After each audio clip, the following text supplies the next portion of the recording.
This program is brought to you by Remax St. Andrews. Live in vacation by the sea. Choose wisely, choose Remax.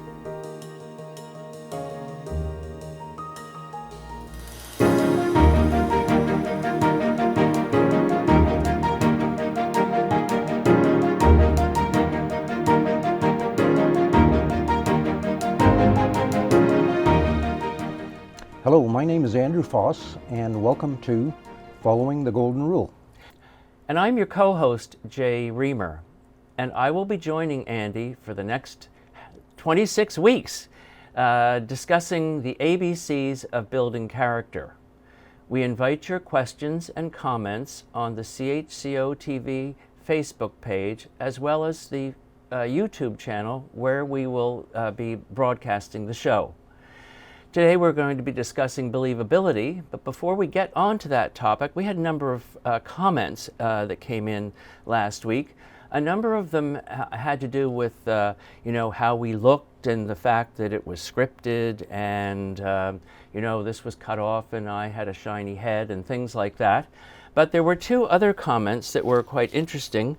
Not that those comments aren't relevant, and we encourage all comments. But the first comment that came in that we'll discuss is, I hope this series moves beyond a blanket condemnation of current leadership, a dark vision of doom and gloom, and the basic assertion that as it stands right now, all is lost. In the midst of economic uncertainty, family distancing, and social upheaval, most of us need to be inspired, not depressed. Perhaps you could point out that the authentic reality of those participating in protests worldwide, a diverse and engaged spectrum of people spanning all age groups, ethnicities, and religious doctrines, is in and of itself highly worthy of celebration. I hope you find a way to deliver what may be an important message in a more uplifting manner. And another comment that came in was, good stuff, timely. Rebuilding society can be positive too. And the roles of other institutions are also important to cultivating authenticity. And we can also draw on philosophers and other great thinkers in societies for guidance. These are not new questions. So Andy, do you want to respond to those and before we get on to believability? Sure. Well, I think all of the comments are kind of interrelated, and there's no question, as you pointed out, the first two sessions were scripted, and quite frankly, it's not a format I'm comfortable with.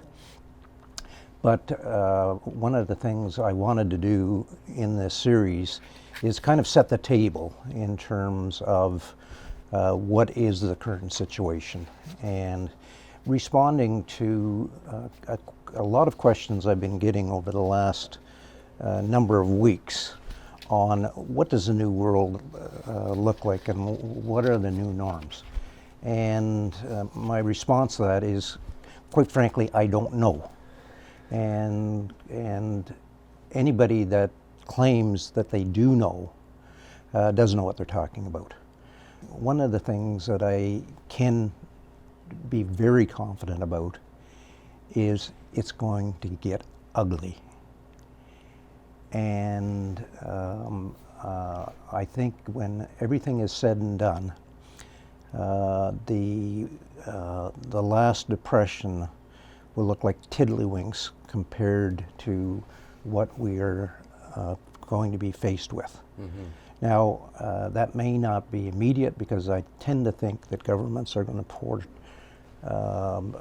tons of money in things like infrastructure to carry them through for a period of time. But that can only last so long. Mm-hmm. And the table I wanted to set is that we need to look at a reformation of all aspects of our society. Mm-hmm. Almost every institution before coronavirus was broken to a certain extent. Good point.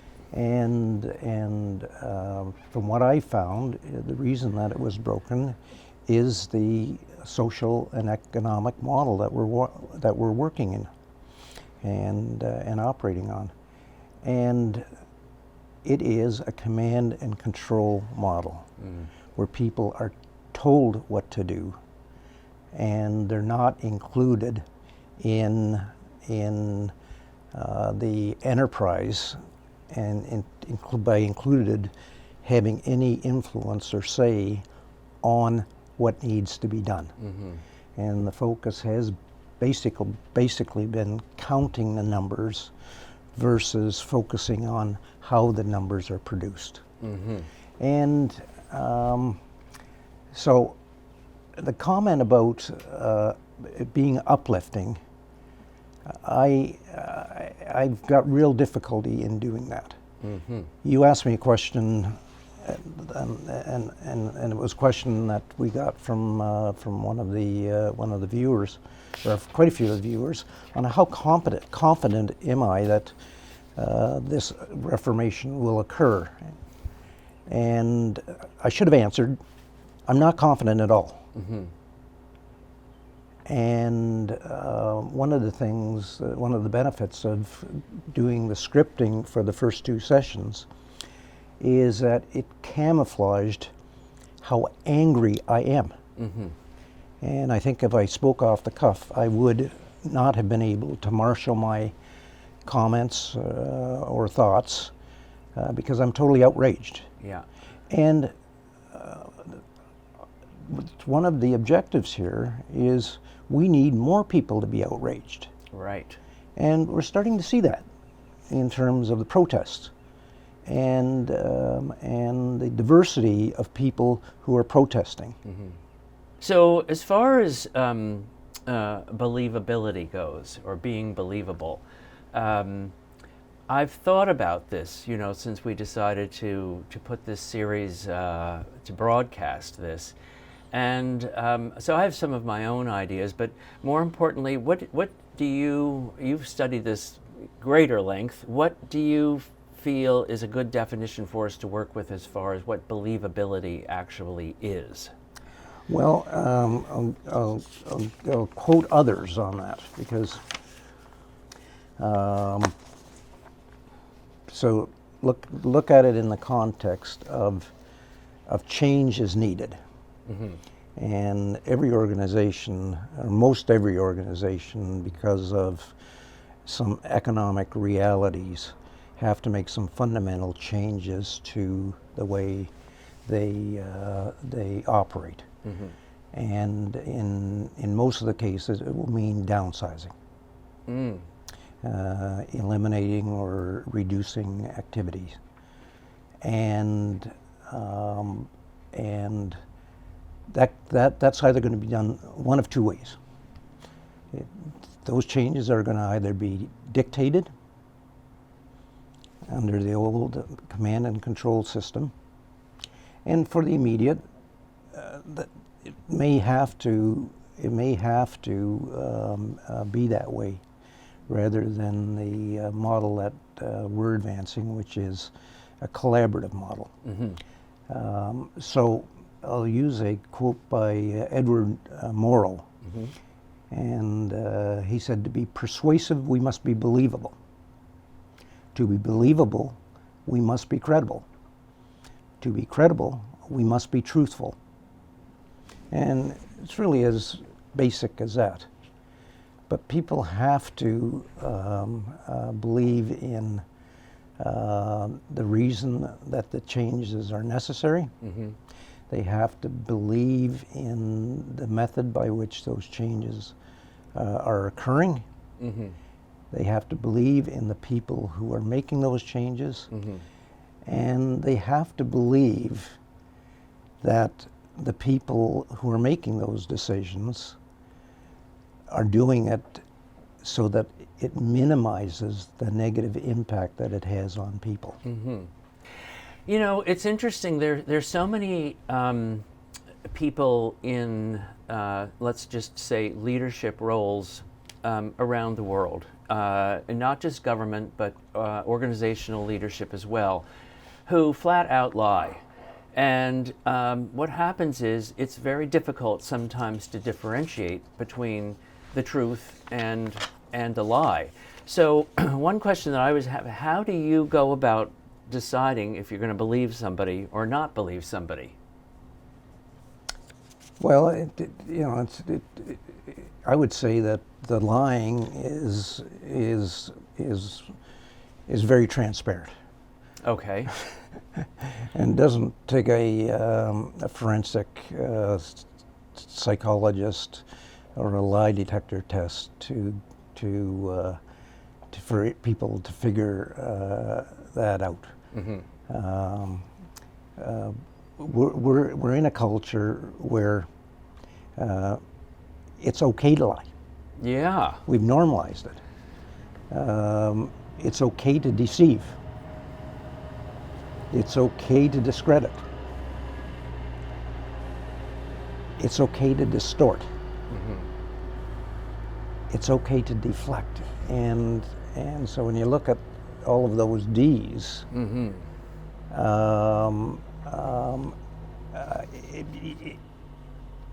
It becomes somewhat difficult to sift through what is fact and what is fiction, and the political leaders are saying, believe me, Mm-hmm. because I'm saying it, and don't believe the fake news, and the fake news or the news are saying don't believe the leaders, and there's a constant monitoring of how many lies are told by certain politicians. Mm-hmm. And it's a cultural phenomenon. It is a phenomenon because, the thing is that there are just as many people, well, not just as many, hopefully quite a few less, but there are a heck of a lot of people who believe the lies as gospel. And that is, I guess, really the crux of the... Well, I think one of the reasons that they are believing the lies is that they believe that they have a better answer, or their answers or comments that they want to hear, and sometimes the comments, even though there are distortions and deflections and out and out lies, they make the presenter or the person that's spouting them off. They make that person. They consider that person more credible Mm-hmm. than someone who provides a more realistic, honest Mm-hmm. perspective. Mm-hmm. And These problems, we talk about them generally, or you especially refer to them in organizational situations, but organizations can be families. And these kinds of dynamics, the exact same dynamics that may occur in a deceitful situation in any organization are going to be the same in a family thing. So is that a place where people can begin to sort of get a grip on being believable themselves? No, well, no, I'm not. It's absolutely. It starts young, and it starts at home. Mm-hmm. And I know my parents instilled in me from the get-go, as soon as I could talk, that it's not okay to lie. Mm-hmm. And that got reinforced in kindergarten. Mm-hmm. And unfortunately, as we go through the school system and then go to work and then get involved in various organizations, we do become products of our environment. Mm-hmm. And that's why culture is so important, and truth has got to be the foundation of any, or credibility, I think, has got to be the foundation of any institution. And where you don't have trust, you're likely going to have other issues related to how that enterprise or organization runs. So going back to one of the major premises that you mentioned in the beginning was the small window of opportunity that we have for this Reformation to be successful. Could you expand on that a little bit? Because I think that people, it isn't the most cheery thing, but it also, I think, sounds an alarm that we have to pay attention and think more than we have, and we have extra time, sadly, with the COVID-19 virus present, to do a lot more self-reflection. Is that so? It's kind of a perfect time for this small window to be activated, so to speak. Well, I predicted, and it's a matter of record, that we would be facing the civil unrest that we're facing. And I refer to them as cultural time bombs. Well, the cultural time bombs have gone off. So it's already out of the gate. And it's now how we respond to it. People in America have to make some pretty fundamental decisions in November. In Canada, we could be faced with a general election if there's a vote of non-confidence, and that could be called tomorrow, or a year from now, or 2 years from now. But the question that people should be asking is does character matter?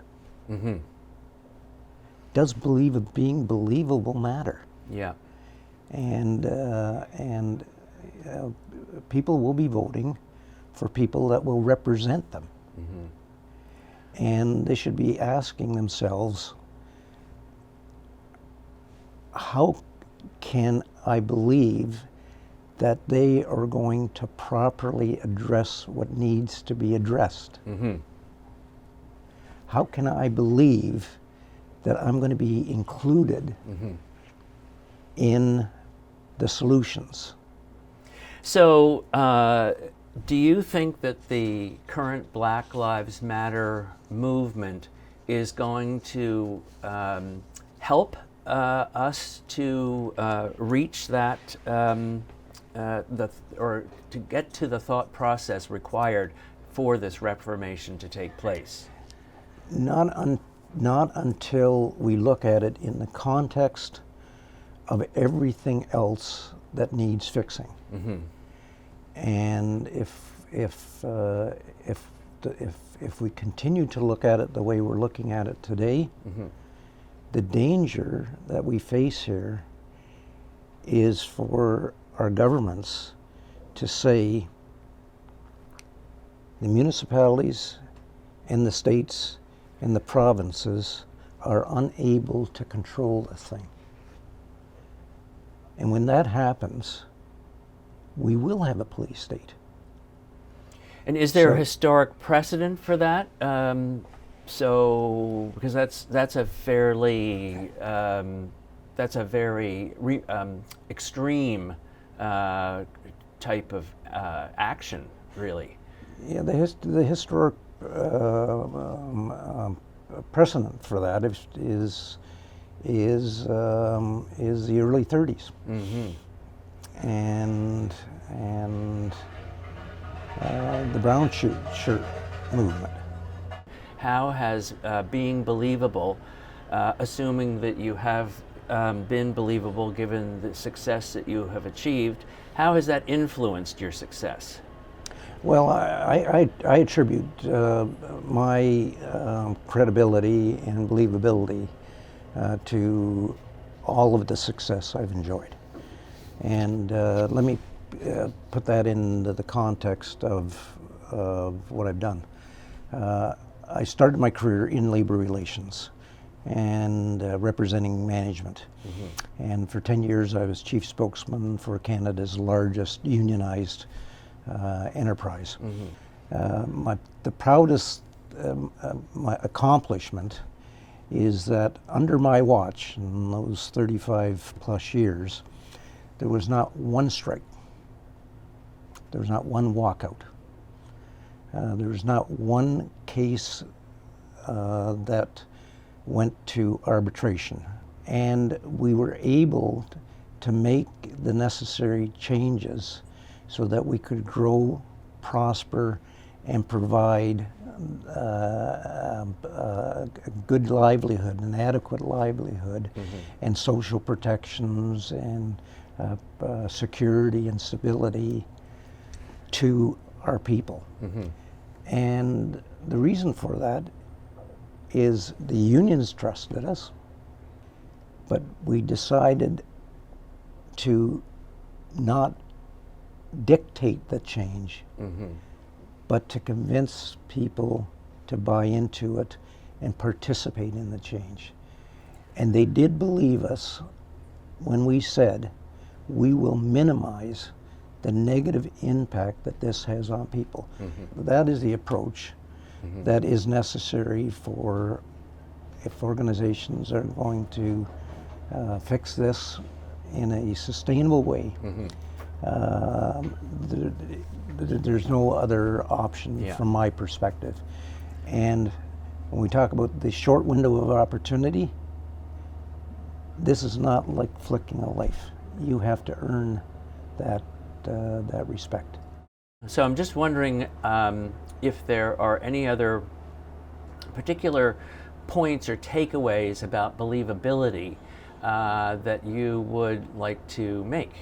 The best example or historical perspective is the rise and fall of the Roman Empire, and the architect of that was a guy by the name of Emperor Marcus Aurelius. Yep, I remember him. And he actually is a philosopher and scholar, but he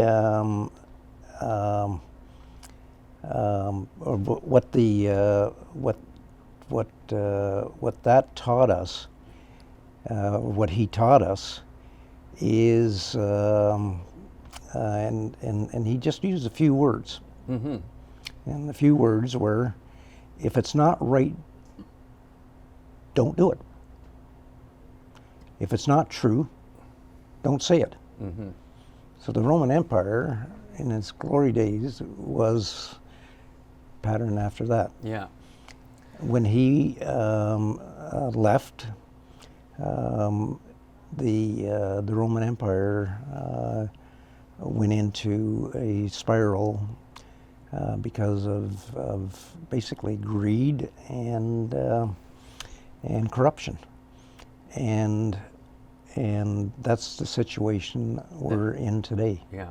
A look at Wells Fargo put in a quota system where all of their retail employees were forced into creating dummy accounts. So what they did is send everybody to ethics school training. Including the top brass? No. The top brass were excluded because they claimed they knew nothing of this. It was a big surprise to them. In my experience, is typical how executives respond initially. And they respond by denial. And they respond by pointing the finger at somebody else. And what they didn't factor in was how that impacted their brand value. Not just to their employees, but to all of their other stakeholders. I can tell you in almost every situation, we've had to take the ultimate action because they tried to cover it up. And they were not honest about what they did or did not do. Whereas if they were honest in the first instance, we would have cut some slack. I think the question that people have to ask of themselves, and it starts with the individual. Yeah. And the questions that people should be asking of themselves. Right. So the fundamental question that I ask is, does character really matter to you personally? And why does it matter? Yeah. And so if we go through each letter in the alphabet, ask yourself, is it really important for people to believe me? And starting from the very basics. Is it important for my son or daughter to believe me? Yeah. Is it important for my coworkers to believe me? Is it important for my boss to believe me? As with every session, we're going to be asking people to rank themselves on how believable or how courageous as we go on. You rank. How do you rank yourself? And then rank someone you highly regard. And then think about why you've given the rankings you have. And I think that will be one that'll give you some insights into yourself and help you make the kind of choices that you're going to be called on to make. And also, how would people rank you as being believable? It's another question. Yes. Yeah. Yes. Well, Andy, thank you. This has been really a great discussion, and I hope you all have enjoyed it. Thank you for allowing us into your living room. We invite your comments and questions on the CHCO-TV Facebook page and on the YouTube channel where this will be posted. And we look forward to seeing you again next week when we will be discussing C is for courage.